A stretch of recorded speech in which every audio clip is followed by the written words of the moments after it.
So hello to our royal friends. We have a simple reminder for you today about facing your fears. So I want to welcome you to this mini-series that we are going to be doing for the next 6 weeks called Forever Free. We invite you to join us on this adventure. So let me tell you a little bit about us.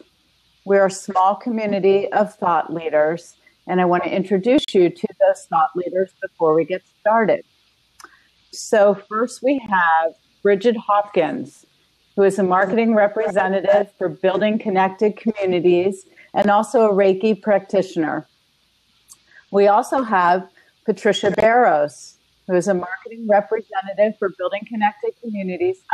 She's a member representative for Building Connected Communities, as well as the PCI certified parent coach.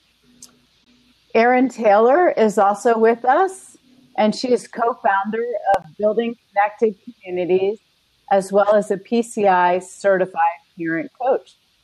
And my name is DeCaro, and I'm also co-founder of Building Connected Communities, as well as a PCI certified parent coach.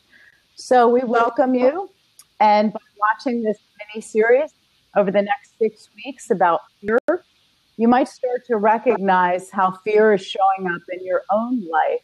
And hopefully this series and these skits that we are moving through over the next 6 weeks on Thursday at 9 a.m. will help you also to move through your own fears. So welcome. Actually, I think our next one is Wednesday at 9 a.m. Wednesday at 9 a.m. Thank you. But we'll remind everyone at the end. Hello. Yes, this is she. Oh. Okay, well, thank you so much for that information. May I call you after the weekend? I'm going to need a little time with this. Thank you so much. We've all had that call, right? The call that you don't know what to do with, a ton of information or unsuspecting phone call. Yeah, I just received one of those last week. It was concerning my eldest son. He had gotten into some trouble at school, and I immediately felt triggered by this phone call. I had not expected it. I felt a ton of insecurities crop up, and the thoughts just began to race through my mind. Oh my God, I can't believe I'm hearing this call. I'm a horrible parent. What will people think of me? I have such self-doubt. I don't know what I'm doing. I'm not a good parent. I don't know how to help my child. I'm not sure how to move forward.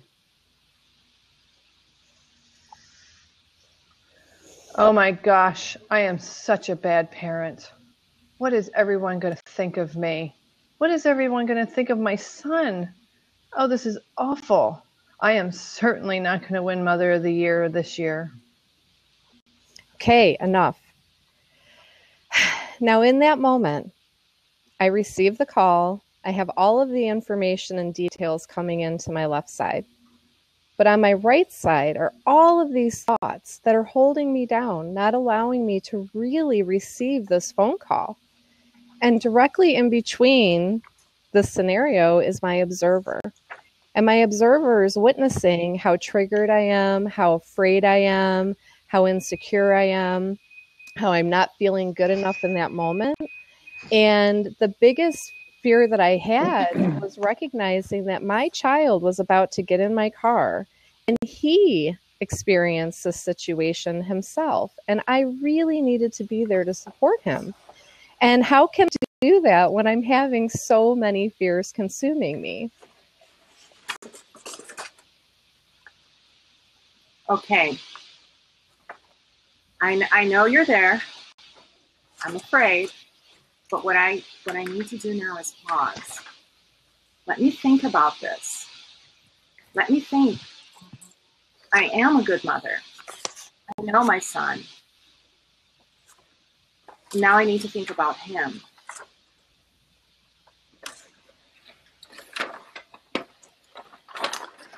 I need to get rid of the doubt. I know what to do. I have that inner knowing of how to move forward and help my son in the best possible way. I am able to handle this. I need to get out with doubt. I also need to nudge the judgment. It doesn't really matter what anyone else thinks of me or my son in this moment. The most important thing is my relationship with him. And I now need to figure out how I'm going to help him move through this. Everything that happens, every hardship that happens is an opportunity for us to learn. I can take advantage of this situation and teach my son some valuable life lessons.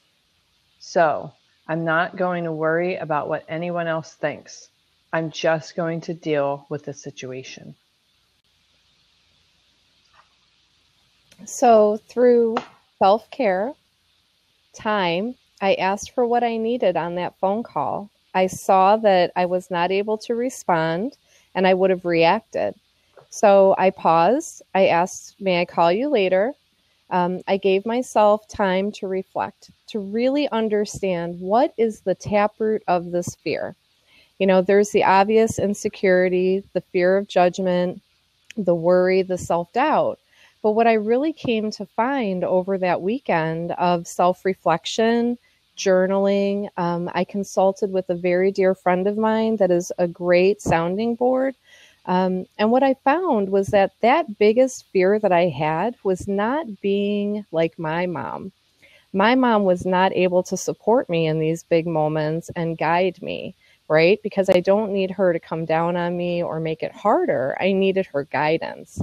And so when I came to that realization of this is my taproot of the fear, I was able to pull it up and let it go and really be there for my child in a loving and supportive way and not make that scenario harder for either one of us. So that is our little skit that we prepared for you guys today. As you could see, Brigid was the person who went through the experience, and we, the three of us, were acting as her internal voice and what she was hearing. So it's very common, I think, for most people to have that little bit of fear and panic arise in a challenge when we're confronted with a challenging situation. But we hope that our skit has illustrated how to really begin to recognize that inner voice and the fear when it shows up. And then we also talked about some tools about how you can turn those statements around and make them more positive for you. So we hope we've helped to shed some light on fear and how it shows up. And we will be doing part 2 of our mini-series next Wednesday, February 24th at 9 a.m. Eastern. So we hope you will join us live if you can. If you can't, we will be recording this, all of these parts of our mini-series, and we will be sharing them on YouTube over at Building Connected Communities on YouTube. Thank you, everyone. Thank you. Thank you. Thank you.